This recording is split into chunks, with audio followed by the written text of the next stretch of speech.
మత్తయి శుభవార్త 2వ అధ్యాయము మొదటి నుండి కొన్ని మాటలు చదువుకుందాం. కలవరపడినే కొండల వైపు నా కన్నులెత్తుదునా,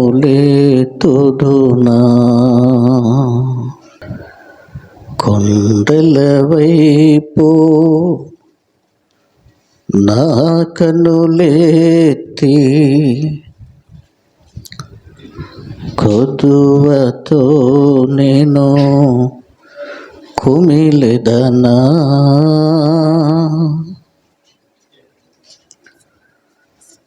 కొదువతో నేను కుమిలెదనా. ఆశ్చర్యకరుడు అయిన మా తండ్రి, మాకు ఆలోచనకర్తగా ఉన్న మా దేవ, మా రక్షణకర్త మెస్సయ్య అయినా మీకు స్తోత్రములు ప్రభువా. ఇక్కడ చేరి వచ్చిన బిడ్డలను దర్శించండి. అయోగ్యుడనైనా నన్ను క్షమించండి. మీ మంచి మాటలు నీ బిడ్డల హృదయాలకు మేలుకరముగా నన్ను మరుగు చేసి మీరు వాడుకొనండి. ఇంకా బిడ్డలు అనేకులు రావలసి ఉన్నది నాయన. మరి మీ చిత్తములో బిడ్డల్ని త్వరపెట్టి మీ సన్నిధానానికి నడిపించుకొనండి. చిన్నపిల్లల్ని మీ స్వాధీనంలో ఉంచుకోండి. అల్లరాత్మ మేలకుండా సహాయం చేయండి. నిద్రము తేలకుండా సహాయం చేయండి. క్రమముగా మర్యాదగా ఈ కూటం జరిగించండి. యేసయ్యలో అడుగుచున్నాను తండ్రి, ఆమేన్. యేసు ప్రభువారు ఈ రీతిగా మరి యొక్క ఆదివార దినాన్న మనం ప్రభువును సేవించడానికి, అట్లాగే ఆయన్ని ఆరాధించడానికి, ఆయన నామమును తలంచుకోవటానికి ప్రభువు మనకు ఈ మంచి సమయం ఇచ్చినారు. రాజైన హేరోదు దినముల యందు యోదయ దేశపు బెత్లెహేములో యేసయ్య పుట్టిన పిమ్మట, ఇదిగో తూర్పు దేశపు జ్ఞానులు యెరూషలేమునకు వచ్చిరి అనేది అక్కడ సారాంశం. యేసయ్య పుట్టుక, అందులోని కొన్ని మర్మాలు అనేవి మనం ఈరోజు కొంచెం లైట్గా టచ్ చేద్దాము. ప్రతి సంవత్సరం కూడా మరి సాధారణంగా ఈ వాక్య భాగాలు వింటూనే ఉంటాం సహజంగా. సరే, అయినా ఎప్పటికప్పుడు దేవుని మాటలు క్రొత్తగా ఉంటాయి, అలాగే రుచిగా ఉంటాయి. భక్తిహీనులకైతే ఇష్టం ఉండదు, టేస్టీగా ఉండవు యేసయ్య మాటలు చాలా తేనె కంటే జుంటె తేనె ధారల కంటే మధురమైనవి అని భక్తుడు అంటాడు.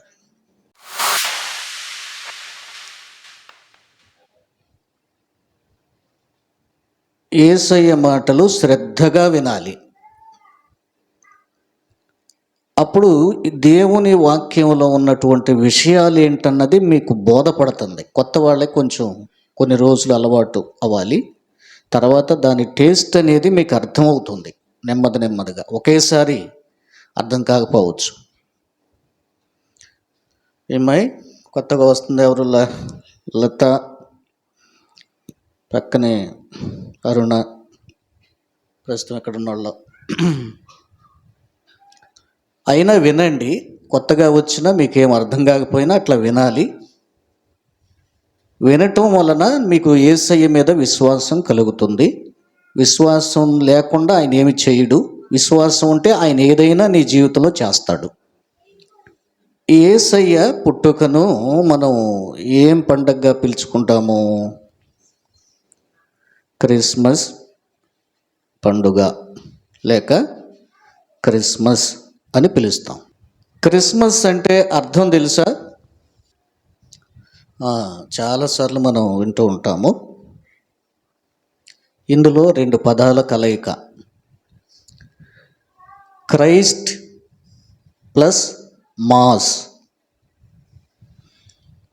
క్రైస్ట్ అనేటువంటి పదము గ్రీకు పదము, మాస్ అనే పదము లాటిన్ పదం అంట. ఈ 2 పదాల కలయికతో క్రిస్టమస్ అనే పదం ఏర్పడింది.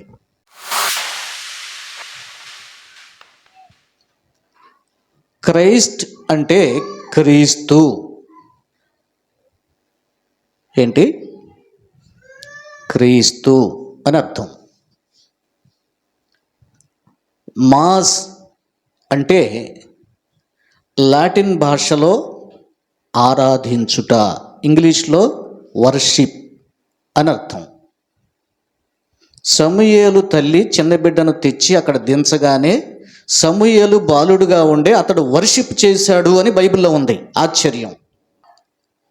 ఆశ్చర్యకరుడు, ఆలోచనకర్త, నిత్యుండగు తండ్రి, సమాధానకర్త, నా రక్షకుడు, నా రక్షకుడు. ఆశ్చర్యకరుడు, ఆలోచన, నిత్యుండగు తండ్రి, సమాధానకర్త, నా రక్షకుడు, నా రక్షకుడు. హల్లెలూయా. క్రైస్ట్ అంటే అర్థం ఏంటి సీతమ్మ గారు? క్రైస్ట్ అంటే క్రీస్తు. మాస్ అంటే ఆరాధించుట, ఆరాధన. క్రీస్తును ఆరాధించుటే క్రిస్మస్. సాధారణంగా క్రిస్మస్ అనగానే క్రీస్తు పుట్టుక అంటాం. కాదు, క్రీస్తును ఆరాధించేది క్రిస్మస్ పండుగ. ఆయన పుట్టుక వేళలో జరిగించుకుంటున్నాం కనుక క్రీస్తు పుట్టుక అనే భావన మనం వ్యక్తం చేస్తాం. క్రిస్మస్ అంటే ఇప్పుడు అందరికీ అర్థమైందా? Christ plus mass. క్రైస్ట్ అనే పదం గ్రీకు పదం, మాస్ అనే పదం లాటిన్ పదం. రెండును కలిపి క్రిస్టమస్ అంటారు, లేక క్రిస్మస్ అంటారు. క్రిస్మస్ అనగా క్రీస్తును ఆరాధించుట. కానీ అక్కడ పుట్టింది ఎవరు? మరి యేసును ఆరాధించుట రాగవాలి కదా.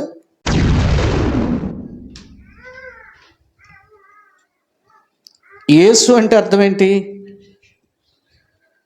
తన ప్రజల పాపము నుండి ఆయనే రక్షించును గనక ఆ పుట్టే శిశువుకు యేసు అని పేరు పెట్టుదువు అని పరలోకంలో నుంచి వచ్చిన దూత చెప్పింది.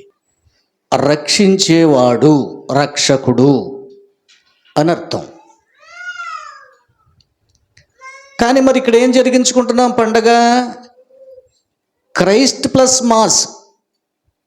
క్రైస్ట్ ఎవరి మధ్యలో, మరి క్రీస్తు ఎవరు? నేను ఈ వాక్యాన్ని రేపు 17వ తారీఖు కృష్ణా జిల్లాలో చెప్పాలండి. అందుకని ట్రయల్గా మీ దగ్గర మాట్లాడుతున్నాను. ఇదే అంశం మీద మాట్లాడాలనుకుంటున్నాను. సెమీ క్రిస్మస్ వేడుక మంగళవారం రోజు. అందుకని ఒకసారి మీ దగ్గర మాట్లాడితే కొంచెం విషయాలు తెలుస్తాయి అని నేను ముందుగా మన దగ్గర ఈ ప్రస్తావనలు ఈరోజు చేస్తున్నాను. రైట్. మీరు ఇక్కడ 2వ అధ్యాయంలోనే ఈ 2 విషయాలు చూస్తారు. ఏంటయ్యి? బెత్లెహేములో యేసయ్య పుట్టిన పిమ్మట, మొదటి వచనంలో. కానీ రాజు ఎవరి గురించి ప్రవచన వెతకమన్నాడు? హేరోదు రాజు ఈ సంగతి విన్నప్పుడు అతనితో కూడున్న యెరూషలేము వారందరూ కలవరపడిరి. కాబట్టి రాజు ప్రధాన యాజకులను, ప్రవక్తలలో నుండి శాస్త్రులను అందరినీ సమకూర్చి యేసు ఎక్కడ పుట్టెనని వారిని అడిగాను. అంతేనా? క్రీస్తు ఎక్కడ పుట్టెనని వారిని అడిగాను. అక్కడ జరిగింది ఏంటి? పైన యేసయ్య పుట్టాడు.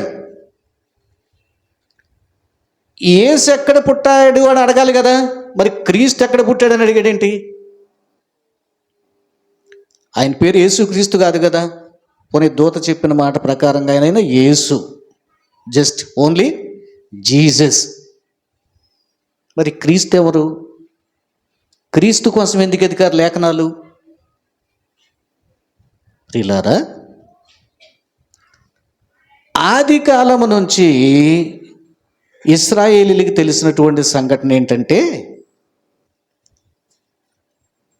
మెస్సయ్య మనలను పరిపాలించడానికి, నడిపించడానికి భూమి మీదకి వస్తాడు. ఎవరు? మెస్సయ్య. ఈ మెస్సయ్యనే క్రీస్తు అంటారు. క్రీస్తు అనగా అర్థం ఏంటంటే అభిషిక్తుడు. పరలోకములో ఉన్న తండ్రి మెస్సయ్యను అభిషేకించి భూమి మీదకి పంపిస్తే తన ప్రజలను పరిపాలన చేస్తాడు అని ఇశ్రాయేలులో ప్రవక్తలు చెప్పిన మాట అందరి హృదయాలలో వాళ్ళు అట్లా భద్రం చేసుకుని పెట్టుకున్నారు. జాగ్రత్తగా వినండి.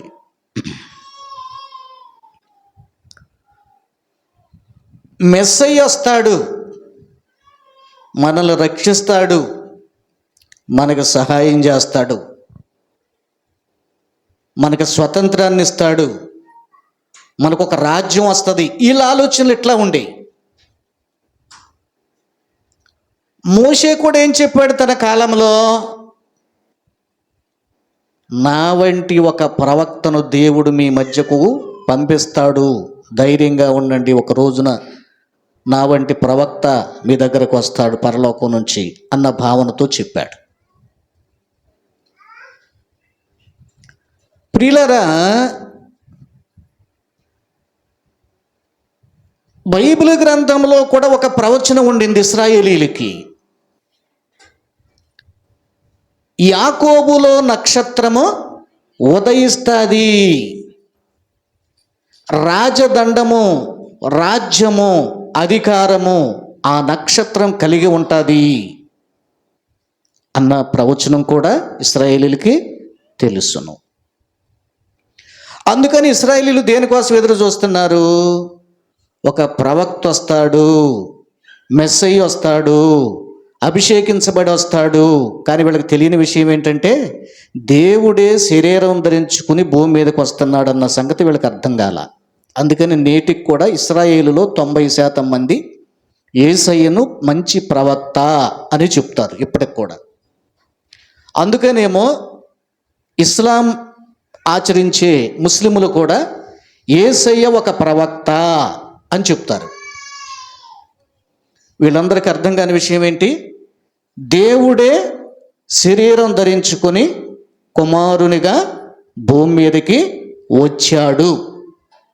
మళ్ళీ ఇక్కడ ఒక లెక్క, యేసయ్య పుట్టాడా వచ్చాడా? మన ఈ మధ్య మీకు చెప్పాను, యేసయ్య వచ్చాడు అనాలా, యేసయ్య పుట్టాడు అనాలా? అసలు క్రిస్మస్ అనగానే క్రీస్తు పుట్టుగా అంటున్నాం, యేసయ్య పుట్టాడు, యేసయ్య పుట్టాడు. దీన్ని కాస్త భక్తిపరులుగా భావించుకుని తమ్ము తామే గొప్పగా ఎంచుకునే వాళ్ళు ఏం చేశారంటే, యేసయ్య పుట్టడం ఏంటి, చావటం ఏంటి, పుట్టడం ఏంటి, చావటం ఏంటి, సంవత్సరం పుట్టిస్తారు, సంవత్సరం చంపేస్తారు. అసలు ఆయన వచ్చాడే కానీ పుట్టలేదు, పుట్టడం తప్పు అన్నారు. అంటే వీళ్ళు కాస్తంత తమకు తామే నీతిమంతులం, తమకు తామే జ్ఞానులం, తమకు తామే గొప్పవాళ్ళం అనే భావన కలిగిన వాళ్ళు వీళ్ళు, పరిసయ్యులు తెగ వీళ్ళు. ఖచ్చితంగా ఏం ఒప్పుకోవాలంటే యేసయ్య పుట్టాడు, కన్య మరియ గర్భాన జన్మించాడు. It's right. The same time యేసయ్య పరలోకం నుంచి దిగి వచ్చాడు, రైట్ ఆల్సో, అది కూడా రైటే. కానీ మనిషిగా శరీరంతో జన్మించాడు గనక ఖచ్చితంగా పుట్టాడు అన్నదే ఎక్కువగా మనం మెన్షన్ చెయ్యాలి. ఒకవేళ డైరెక్ట్గా యేసయ్య పరలోకం నుంచి వస్తే అసలు ఎక్కడుంటాడు, ఏం చేస్తాడు, పోనీ ఆయన డైరెక్ట్గా 30 ఏళ్ల యువకుడుగా దిగొచ్చి భూమి మీదకి వచ్చి పాలన చేస్తుంటే ఆయన వచ్చాడండి అని చెప్పాలి. తోటి మనిషిలాగే తల్లి గర్భాన పడి 9 మాసాలు మోయబడి చక్కగా తల్లి కంది కనుక పుట్టాడు, తప్పు కాదు. వచ్చాడు అన్నది రైటే, పుట్టాడు అన్నది రైటే. అది చెప్పినా తప్పు కాదు, ఇది చెప్పినా తప్పు కాదు. సరే, మెయిన్గా మనం ఏది చెప్పాలంటే పుట్టాడు అనే చెప్పాలి. నేను చెప్పటం ఏంటండి, దూతలే చెప్పినాయి, అవునా? లోక సువార్తలోకి రండి, గొల్లల దగ్గరికి రండి. దావీదు పట్టణమందు నేడు రక్షకుడు వచ్చి ఉన్నాడు కాదు, నేడు రక్షకుడు మీ కొరకు పుట్టి ఉన్నాడు. మీరు ఇంకా పైకెళ్ళి 7-6 వచనాల్లో ఆ తల్లి 9 మాసాలు మోసిన తర్వాత అక్కడే ఉంది, పుట్టిన సందర్భం పైన రాసి ఉంటుంది కదా. ప్రసవ దినాలు నిండిన గనక తన తొలుసూలు కుమారుని కని పుట్టాడు, తల్లి కంది. క్లియర్. చాలామంది ఎక్కడ పుట్టాడండి, ఏం పుట్టడం ఏంటండి, అబ్బో అసలు ఆయన ముందు నుంచి ఆది నుంచి ఉన్నాడు, నిజమే, ఆయన చెప్పాడు నేను వచ్చానని. కానీ నరునిగా ఖచ్చితంగా ఆయన పుట్టి తీరాలి, తల్లి కంది, ఆయన పుట్టాడు అని పరలోక దూతలు అనౌన్స్ చేశాయి. యేసుప్రభు వాళ్ళు ఏం చూపిస్తారు తెలుసా, యేసుప్రభు యూదులతో చెప్పాడు, నేను అబ్రహాము కంటే ముందే ఉన్నవాడినని చెప్పాడు. నిజమే, ఉన్నాడు. ఎక్కడున్నాడు? పరలోకంలో ఉన్నాడు. మీకు అర్థమైందా? నశించిన దాన్ని వెతికి రక్షించడానికి వచ్చాను అన్నాడు. వచ్చానంటే ఆ పుట్టిన వ్యక్తి కూడా అదే. ఇప్పుడు నేనున్నానండి, నేను పుట్టింది ఎక్కడో మా ఊరు మంత్రివారిపాలెం అనుకుందాం. సువార్త ప్రకటించడానికి వచ్చాను నేను ఇక్కడికి అంటే నేను పరలోకం నుంచి వచ్చానని అర్థమా? కాదు కదా.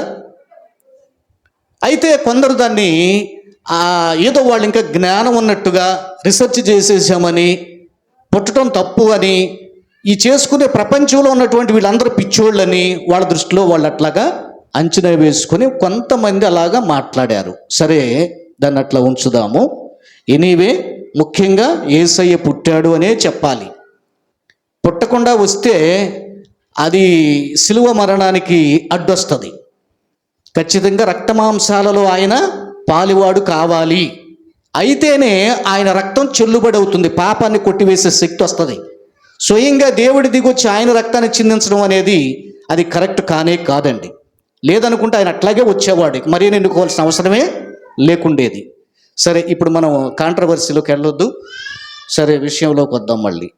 చిన్ని పువ్వై ఈ లోకాన పూసినావా, లేత మగ్గై ఈ లోకాన వెలసినావా, చిన్ని చిన్ని నవ్వులెన్నో మమ్ములోన, చిన్ని చిన్ని నవ్వులెన్నో మమ్ములోన, చిన్ని పువ్వై ఈ లోకాన పూచినావా, లేత మొగ్గై ఈ లోకాన వెలసినావా, బంగారు సామ్రాణి బోలములను నే తెలియని దీనుడను నా దేవా, బంగారు సామ్రాణి బోలములను నే తెలియని దీనుడను నా దేవా, బంగారు నా స్వామి నాగ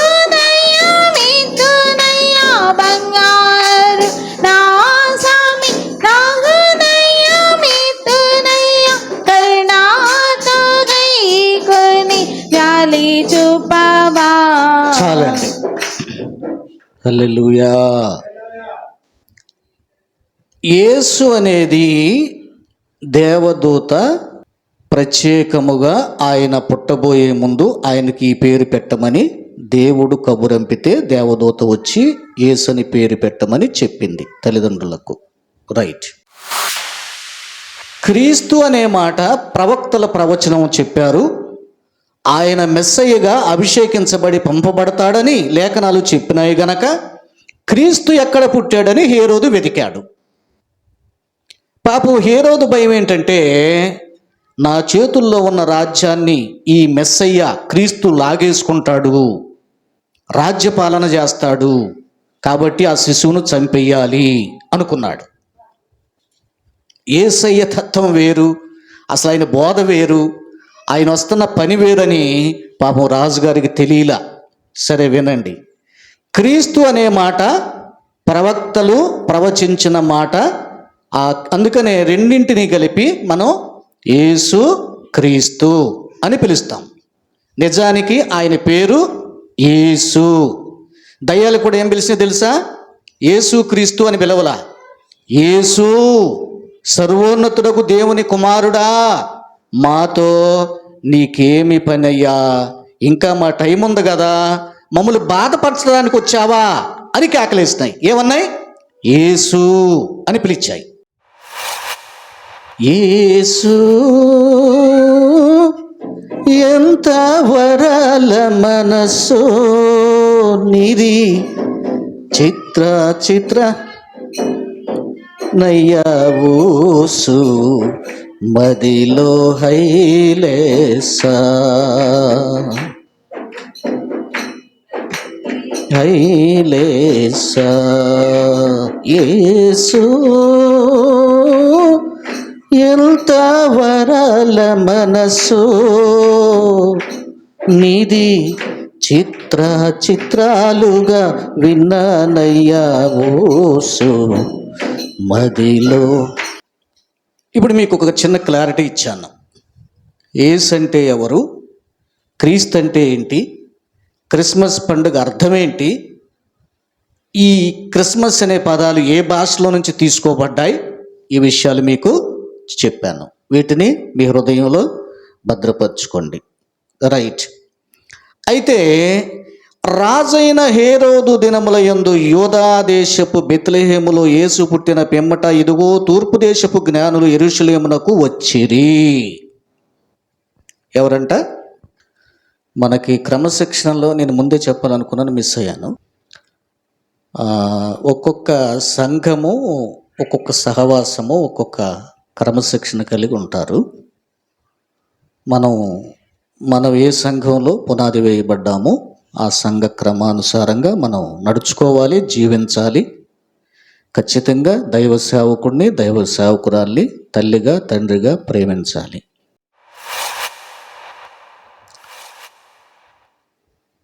మంచి మనస్సాక్షితో యేసయ్యను సేవించాలి.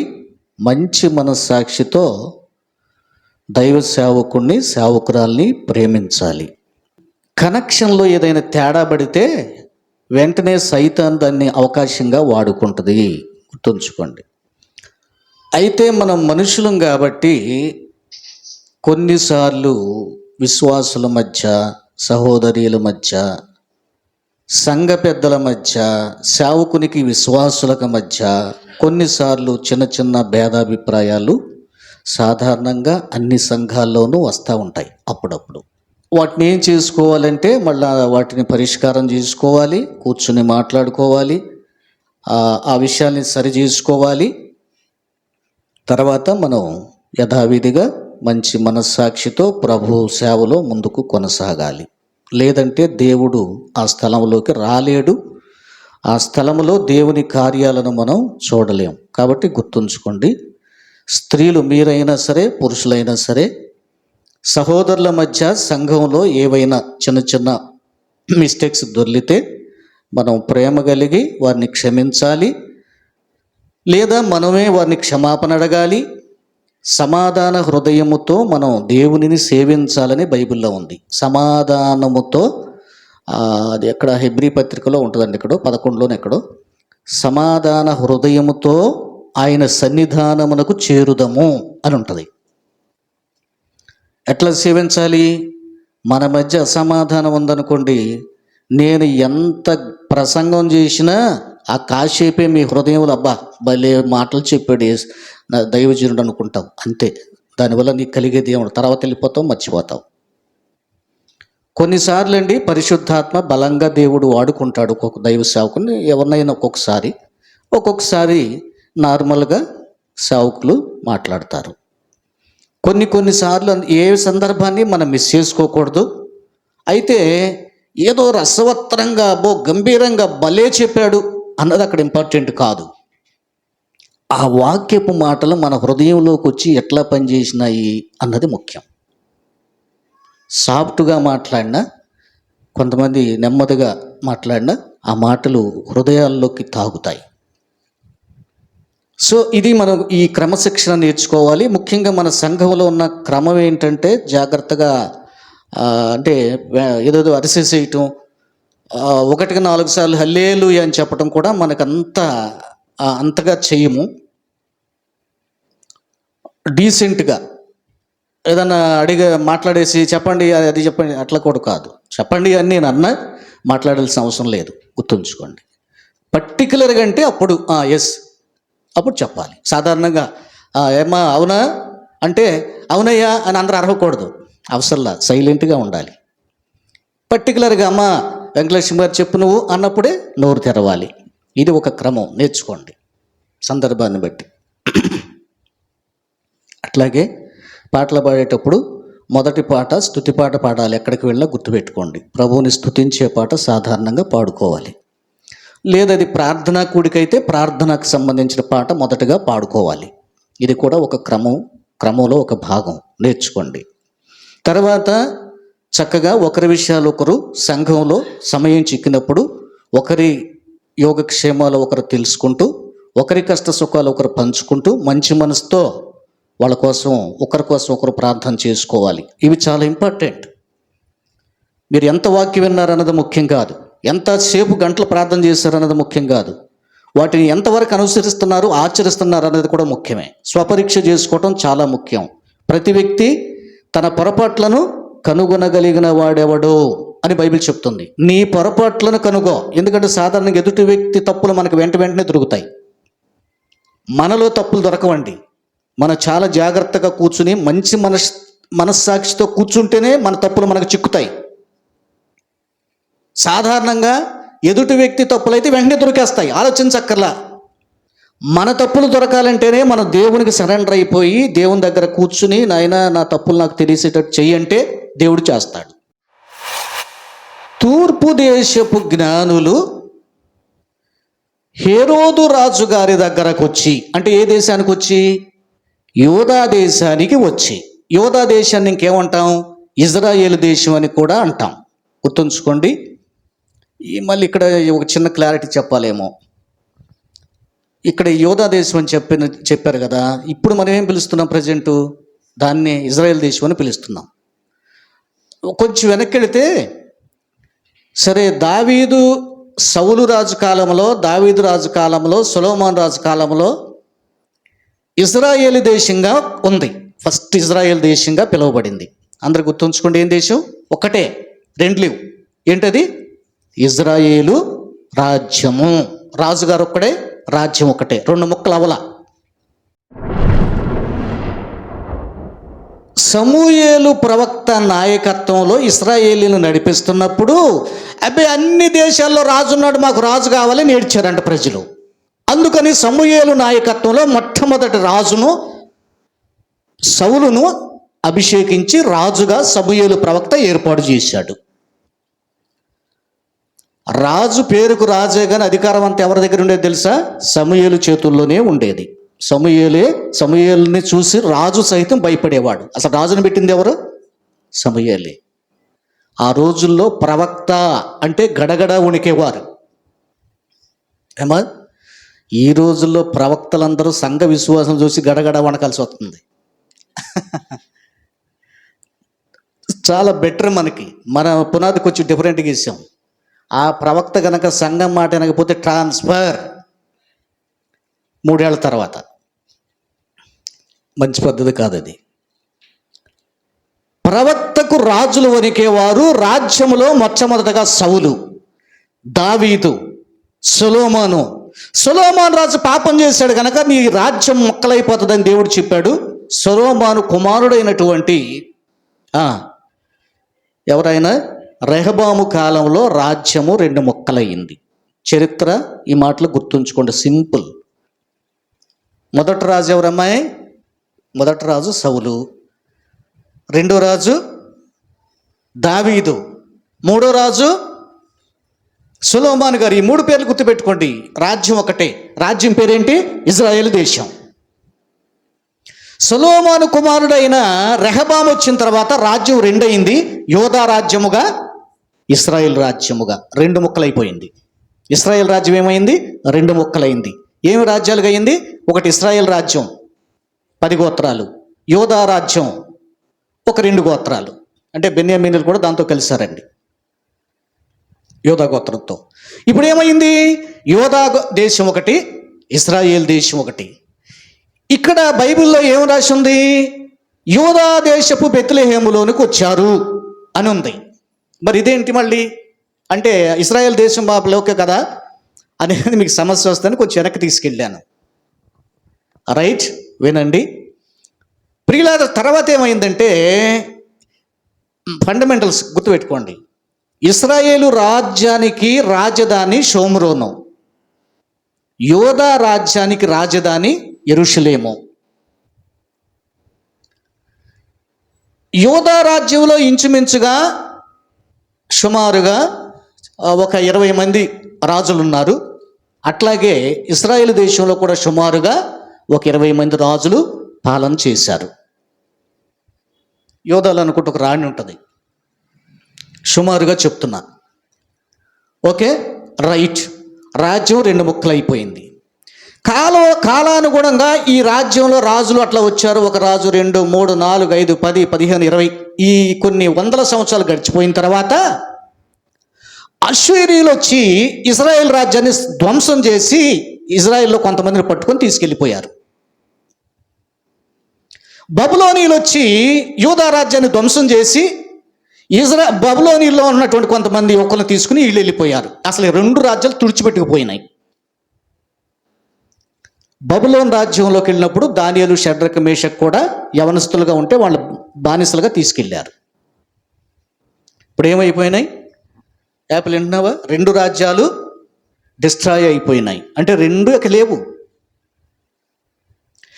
అయితే ప్రవక్తల ప్రవచనం చెప్పారండి, మరలా వాళ్ళు ఏకరాజ్యం అవుతుంది, అది ఇశ్రాయేలుగా పిలువబడుతుందని ప్రవక్తల ప్రవచనంలో చెప్పబడింది. ఓకే, తర్వాత ఏం జరిగిందంటే చరిత్రలో చాలా సంఘటనలు జరిగినాయండి. చివరాఖరి ఒక చక్రవర్తి కాలంలో ఆ కోరేష్ రాజు పరిపాలనలో అట్లాగా, అబ్బాయి మీకు నేను స్వతంత్రం ఇస్తున్నాను, మీ యూదులు ఎక్కడున్నా సరే మీరు ఒక రాజ్యం ఏర్పడండి అని చెప్పేసి పిలుపునిచ్చినప్పుడు తర్వాత మళ్ళీ ఆయా స్థలాల నుంచి కూర్చుకొని మళ్ళా తిరిగి వచ్చి ఒక దేశంగా మెల్లగా స్థిరపడటం మొదలుపెట్టారు. ఓకే, అయితే ఈసారి ఇజ్రాయేలీ దేశమేగా ఒక దేశంగా ఏర్పడింది, ఇజ్రాయేల్ దేశంగా ఏర్పడింది. కానీ ఈసారి యెరూషలేములోనే పాలన ఏకరాజ్యం అయింది. మళ్ళీ ఏకరాజ్యం అయితే పేరేంటి? ఇశ్రాయేల్ రాజ్యం. కానీ పరిపాలన ఎక్కడ? యెరూషలేములోనే. చీలిపోయినప్పుడు షోమ్రోన్లో ఉండేది. యెరూషలేం కొంచెం కన్ఫ్యూజన్గా ఉంటుంది కొత్త వాళ్ళకి, అర్థమవుతుందా? సరే, టోటల్గా యోధా దేశములోనికి వచ్చారు అని రాయటానికి కారణం ఏంటంటే సాధారణంగా అప్పటికి దాన్ని యోధా రాజ్యముగా పిలిచారు. ఒకసారి వాళ్ళంతా యూదులుగా యేసుక్రీస్తు కాలానికి సమావేశం అయ్యారు. ఒక చోటకు వచ్చారు. తర్వాత యోధా దేశంగా పిలువబడింది అప్పటికి. తర్వాత మళ్ళా అది మళ్ళా దేశం నాశనం అయిపోయిందండి. నాశనం అయిపోయిన తర్వాత మళ్ళా పూర్తిగా పాడైపోయిన తర్వాత క్రొత్త జనరేషన్లో మళ్ళీ ఇజ్రాయెల్ రాజ్యం ఏర్పడింది. ఇది ప్రవచనం. నేను ఇందాక చెప్పాను, అప్పుడు కాదండి, ఇప్పుడు ప్రవచనం. ఇప్పుడు ప్రవచనానుసారంగా నేడు దేశం ఏర్పడింది. యూదులు కానీ ఇజ్రాయేలీలు కానీ వాళ్ళంతా 12 గోత్రాల వాళ్ళు కూడా వచ్చి ఒక చోట ఉంటున్నారు. దాన్ని ఇప్పుడు ఇజ్రాయెల్ దేశం అని పిలుస్తున్నారు. అట్లా ఉంచండి. యేసుక్రీస్తు కాలానికి యూదా దేశంగా పిలువబడింది ఒక పార్ట్ను మనం అక్కడ చూస్తాం. అంటే రాజ్యాలు పాడైపోయినాయి, యూదా దేశంలో అక్కడ ఎస్టాబ్లిష్ అయ్యి కొంచెం ఉంది. సరే, ఎప్పుడన్నా మళ్ళీ దాని గురించి నేను ఇంకా డీటెయిల్గా తెలుసుకొని మీకు చెప్పే ప్రయత్నం చేస్తా. సరే, టూకీగా అట్లా వినండి. రైట్. ఏ దేశానికి వచ్చారు? యూదా దేశానికి వచ్చారు. ఎవరు వచ్చారు? జ్ఞానులైన వారు వచ్చారంట. జ్ఞానులు అంటే ఇప్పుడు మనం ఎట్లా అనుకోవచ్చు అంటే శాస్త్రవేత్తలు, సైంటిస్టులు అంటామే, వీళ్ళు ఖగోళ సంబంధమైన సైంటిస్టులుగా మనం గుర్తించాలి. ఓకే, ఎవరు వీళ్ళు? జ్ఞానులు వచ్చారు. ముందు ఎవరు వచ్చారు యేసయ్య దగ్గరికి? గొల్లలు మంద కాపరులు వచ్చారు, గొర్రెల కాపరులు వచ్చారు. చదువు లేదు, సంస్కారం తెలియదు, పని చేసుకునేటువంటి వారు.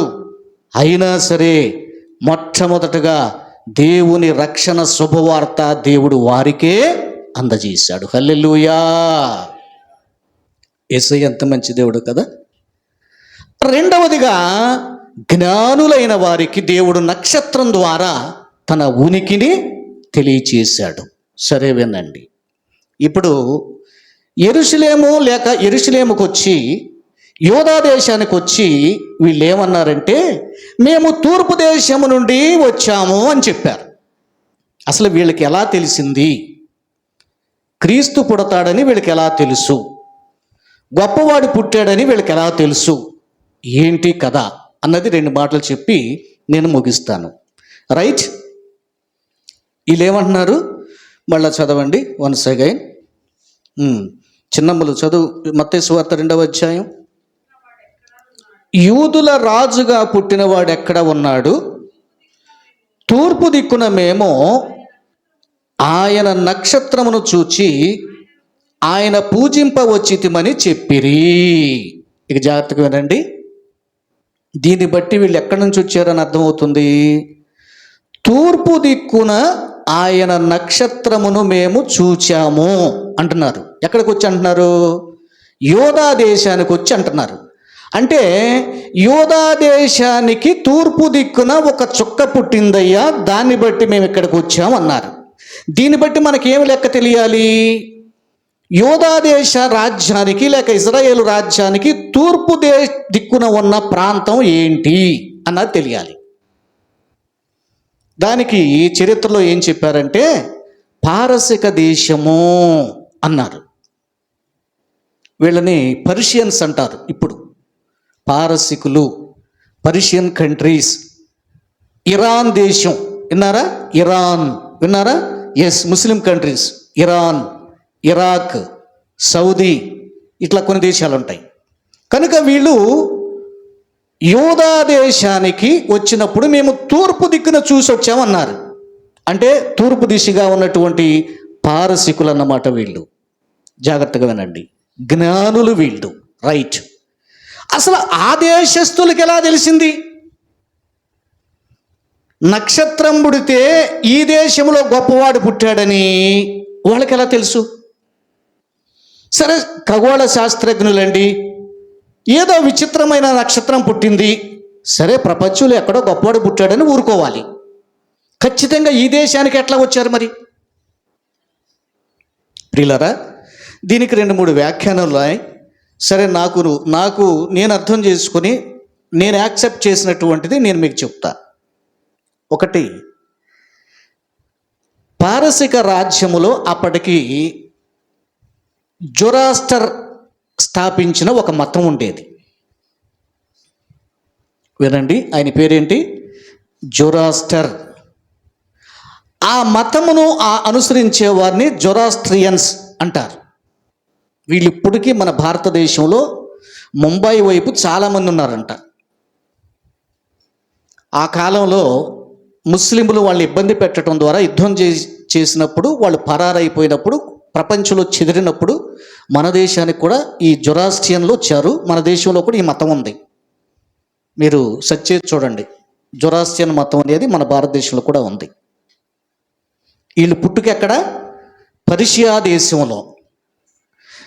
వీళ్ళకి మనకు బైబిల్ గ్రంథం ఉన్నట్టు, ముస్లిములకు ఖురాన్ గ్రంథం ఉన్నట్టు, హైందవులకు వేదాలు ఉన్నట్లు వీళ్ళకి ఒక మత గ్రంథం రాయబడి ఉంది. ఈ మత గ్రంథాన్ని జురాస్టర్ రాశాడు. అతడు ఒక ప్రవక్త వాళ్ళకి.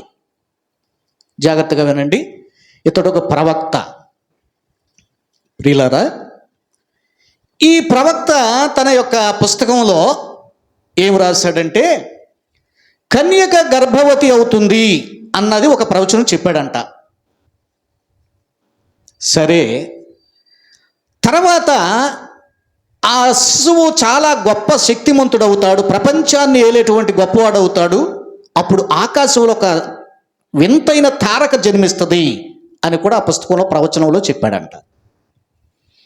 ఇప్పుడు జాగ్రత్తగా వినండి, నేనేమి నమ్ముతానంటే, హిందూ వేదాలలో యేసుక్రీస్తుని గురించిన ప్రవచనాలు ఉన్నాయా అంటే క్రైస్తవులు తగులాట. కొంతమంది ఏమన్నా ఎందుకుంటాయి, యేసయ్య ఎందుకుంటాడు, బైబిల్లోనే ఉంటాడు అనేది కొంతమంది. కొంతమంది ఏం చెప్తారంటే, లేదండి, దేవుడు రక్షణ ప్రణాళికది, అందరినీ ఆయన ఆకర్షించుకోవాలి గనక ఆయన గుర్తులు అన్ని చోట్ల ఉంటాయి అని చెప్తారు. నేను రెండవ దాన్ని ఏకీభవిస్తా. ప్రియులారా, హిందూ గ్రంథాల్లో కూడా కన్య గర్భవతి అవుతుందని, ఆయన బలిపశు అవుతాడని, రక్తం చిందిస్తాడని, ఆయన ప్రపంచానికి నట్టనడుమున జన్మిస్తాడని కూడా హిందూ గ్రంథాల్లో యేసు గూర్చినటువంటి గురుతులున్నాయి. యేసు లేడక్కడ, యేసును గూర్చిన గురుతులున్నాయి. నట్టనడిమి ప్రపంచానికి ఏంటని చరిత్రకారులు పరిశీలన చేస్తే ఈనాడున్న ఇజ్రాయెల్ దేశమే. మనకు అక్కడ యెరూషలేం పట్టణం నట్టనడిమిన ప్రపంచానికి ఉందంట. ఈ వీళ్ళని జియోగ్రాఫికల్ దీన్ని చేసేవాళ్ళు ప్రపంచాన్ని మధ్యస్థలం ఏదని మనం కొట్టి మీరు చూడండి. యెరూషలేం ఉన్నటువంటిది కనాను దేశం అని వస్తుంది, ఆ ప్రాంతమే వస్తుంది. నట్టనడుమును జన్మిస్తాడు, అతడు ప్రపంచాన్ని వెళ్తాడంటే వాళ్ళు ఒప్పుకుంటారా? మా నారాయణ గురించో, మా రాముడి గురించో, మా దేవుడి గురించి ఉంది అని వాళ్ళు ఒప్పుకోరు. మీకు అర్థమైందా? ఇట్లా ఉన్నాయి. కానీ ఇది వాస్తవమే. ఎందుకని? దేవుడు క్రైస్తవులను ప్రేమించాడనుందా? లేదు, దేవుడు లోకాన్ని ప్రేమించాడనుంది. మరి ప్రేమిస్తే వాళ్ళు ఎట్లా రక్షణలోనికి రావాలి? వాళ్ళు రక్షణలోనికి రావాలి కనుక కొన్ని గుర్తులు దేవుడు వదిలాడు. అది వారి కర్మ. వింటే వాళ్ళు రక్షించబడ్డారు. బ్రాహ్మణ్స్ మారారు. ఎందుకు? ఇలాంటి ప్రవచనాలు చదివే. వాళ్ళు రక్షించబడ్డారంటే ఆయన వదిలిన గుర్తులను పట్టుకొని వాటిని పరిశీలించి జ్ఞానము కలిగిన అన్యులైనటువంటి వారు క్రీస్తులోకి వచ్చారు. కాదనగలరా? ఎవడు కాదనలేరు. ఇలాగే జొరాస్ట్రియన్ మతంలో ఆ ప్రవక్త నోట దేవుడు ఒక ప్రవచనాన్ని ఆ పుస్తకంలో కొన్ని విషయాలు రాయించాడు. వాళ్ళు నమ్మేది ఏంటంటే, ఒక వ్యక్తి కన్య గర్భాన పుడతాడు, ఎప్పటికైనా పరిశుద్ధుడుగా, ఆయన ప్రపంచాన్ని వెళ్ళే గొప్ప రాజు అవుతాడు. అతను పుట్టినప్పుడు ఆకాశంలో ఒక ప్రత్యేకమైన నక్షత్రం పుడుతుంది అని చెప్పారంట. అయితే వాళ్ళకున్న సైంటిస్టులు ఏం చేశారు, ఈ నక్షత్రం పుట్టినప్పుడు దాన్ని పరిశీలన చేశారంట కొన్ని దినాలు. సాధారణంగా నక్షత్రం పుట్టాక కొన్ని వారాలకో కొన్ని నెలలకో అది మారిపోవటం కానీ, ట్రాన్స్ఫర్ అవటం కానీ, సంథింగ్ దానిలో ఏదో రాలిపోవటం కానీ, కనబడకపోవటం కానీ ఏదో జరుగుద్దంటండి. అయితే వీళ్ళు పరిశీలన చేస్తే డిఫరెంట్గా ఉందంట. ఆ డిఫరెంట్గా ఉన్న నక్షత్రం మార్పు లేకుండా అలాగే నిలిచి ఒక ప్రాంతం వైపు దాని ముఖం తేజస్సున్నట్టుగా శాస్త్రజ్ఞులు గమనించారట. ఆ తర్వాత వాళ్ళు అక్కడి నుంచి బయలుదేరి సుమారుగా కొంతమంది తెలియక 2 సంవత్సరాల కాలం పట్టిందంటారు. తప్పది. 2 సంవత్సరాల కాలం వాళ్ళు ప్రయాణం చేయలేదు. అయితే సుమారుగా ఒక 2-3 నెలలు మాత్రమే వారి ప్రయాణం ఉంటుంది. వాళ్ళు ప్రయాణం చేసి వచ్చారు. ఇక్కడ మీకు అర్థమైందా? వీళ్ళు ఏమని అడిగారు? రాజుగా పుట్టినవాడు ఎక్కడ? మీకు అర్థమైందా? వాళ్ళు ఏమనుకున్నారు? వాళ్ళ గ్రంథాల్లో ఏముంది? ఒక రాజు జన్మిస్తాడు, ఆకాశంలో ఒక తేజోమయమైన నక్షత్రం పుడుతుంది అని వాళ్ళ గ్రంథం చెప్పింది. వాటిని పరిశీలించిన జ్ఞానులైన వారు రాజు దగ్గరకు వచ్చి, రాజుగా పుట్టినవాడు ఎక్కడా అని అడిగారు. అంతేగాని క్రీస్తు ఎక్కడా అని వాళ్ళు అడగల, యేసు ఎక్కడా అని వాళ్ళు అడగల. యేసు ఎవరో క్రీస్తు ఎవరో వాళ్ళకి తెలియదు. మీకు అర్థమైందా? అయితే దీనికి రెండో వ్యాఖ్యానంగా కొంతమంది తెలుసో తెలియకో టైం అయిపోయింది. రెండో వ్యాఖ్యానం కొంతమంది వాళ్ళు ఏం చెప్పారంటే అది తప్పు, అది మనం ఏకీభవించాల్సిన అవసరం లేదు. లేదు లేదండి, పారసిక దేశంలో అంటే అసలు అది బబులోను దేశం, ఆ ప్రాంతానికి ఈ వీళ్ళంతా యూదులు చెదిరిపోయారు కదా, చెదిరిపోయినప్పుడు వీళ్ళ గ్రంథాలు వాళ్ళ గ్రంథాలు వీళ్ళు చదువుకున్నారు. దాన్ని బట్టి అక్కడ ఉన్న వాళ్ళు ఏదో ఒక ఇదే ప్రవచనాలు వాళ్ళకి తెలుసు, ఆ ప్రవచనాలు బట్టి ఆకాశాన్ని పరిశీలించారు, దాన్ని బట్టి వచ్చారే తప్ప వేరే గ్రంథంలో యేసుక్రీస్తు గురించి ఎందుకు ఉంటుంది, ఈ మూర్ఖంగా వాదించేవాళ్ళు ఇట్లా లాజిక్ తీశారు. నేనంటాను అది తప్పు. ఎందుకనంటే ఒకవేళ వీళ్ళ గ్రంథాలు కూడా వాళ్ళు చదివి ఈ యొక్క ఇశ్రాయేలీల యొక్క చరిత్ర వాళ్ళు చదివితే వాళ్ళు వచ్చి ఏమడగాలి, క్రీస్తు ఎక్కడా అని అడగాలి. లాజిక్ అర్థమైందా? యేసు ఎక్కడా అని అడగాలి. కానీ వాళ్ళు అడగలేదే. వాళ్ళు ఏమన్నారు, రాజు ఎక్కడా అని అడిగారు. దీన్ని బట్టి మనం ఏం అర్థమవుతుంది, వాళ్ళకి యూదుల గ్రంథాలకి ఎలాంటి సంబంధం లేదు. సరే, ఇంకొకసారి దీన్ని కంటిన్యూ చేసుకుందాం, ప్రార్థన చేసుకుందాం.